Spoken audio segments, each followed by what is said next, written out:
I watched her closely through the prelude to Tristan and Isolde, trying vainly to conjecture what the warfare of motifs, that seething turmoil of strings and winds, might mean to her. Had this music any message for her? Did or did not a new planet swim into her ken? Wagner had been a sealed book to Americans before the 1860s. Had she anything left with which to comprehend this glory that had flashed around the world since she had gone from it? I was in a fever of curiosity, but Aunt Georgiana sat silent upon her peak in Darien. She preserved this utter immobility through the numbers from the Flying Dutchman, though her fingers worked mechanically upon her black dress, as though of themselves they were recalling the piano score they had once played. Poor old hands! They were stretched and pulled and twisted into mere tentacles to hold and lift and knead with, the palms unduly swollen, the fingers bent and knotted, on one of them a thin-worn band that had once been a wedding ring. As I pressed and gently quieted one of those groping hands, I remembered, with quivering eyelids, their services for me in other days. Soon after the tenor began the prize song, I heard a quick-drawn breath, and turned to my aunt. Her eyes were closed, but the tears were glistening on her cheeks, and I think in a moment more they were in my eyes as well. It never really dies then, the soul. It withers to the outward eye only, like that strange moss which can lie on a dusty shelf half a century, and yet, if placed in water, grows green again. My aunt wept gently throughout the development and elaboration of the melody. During the intermission before the second half of the concert, I questioned my aunt and found that the prize song was not new to her. Some years before, there had drifted to the farm in Red Willow County a young German, a tramp cowpuncher, who had sung in the chorus at Bayreuth when he was a boy, along with the other peasant boys and girls.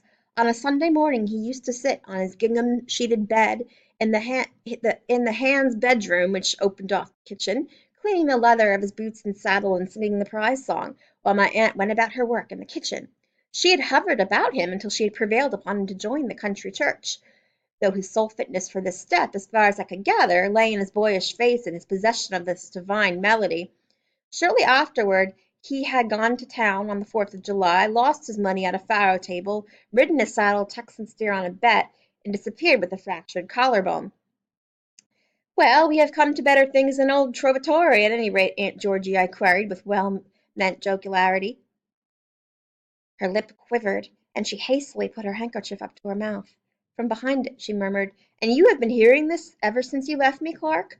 Her question was the gentlest and saddest of reproaches. "But do you get it, Aunt Georgiana, the astonishing structure of it all?" I persisted. "Who could?" she said absently. "Why should one?" The second half of the program consisted of 4 numbers from The Ring. This was followed by the forest music from Siegfried, and the music closed with Siegfried's funeral march. My aunt wept quietly, but almost continuously. I was perplexed as to what measure of musical comprehension was left to her who had heard nothing but the singing of gospel hymns in Methodist services at the square frame schoolhouse on Section 13. I wasn't able to gauge how much of it had been dissolved in soap suds, or worked into bread, or milked into the bottom of a pail. The deluge of sound poured on and on. I never knew what she found in the shining current of it. I never knew how far it bore her, or past what happy islands, or under what skies.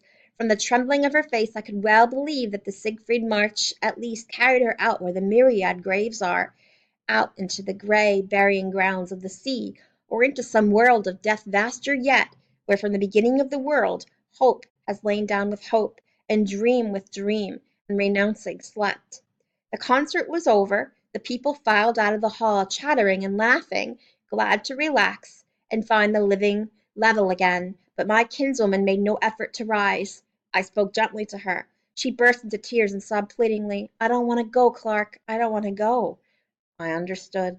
For her, just outside the door of the concert hall, lay the black pond with the cattle track bluffs, the tall, unpainted house, naked as a tower, with weather-curled boards, the crook-backed ash seedlings where the dishcloths hung to dry, the gaunt, molting turkeys picking up refuse about the kitchen floor.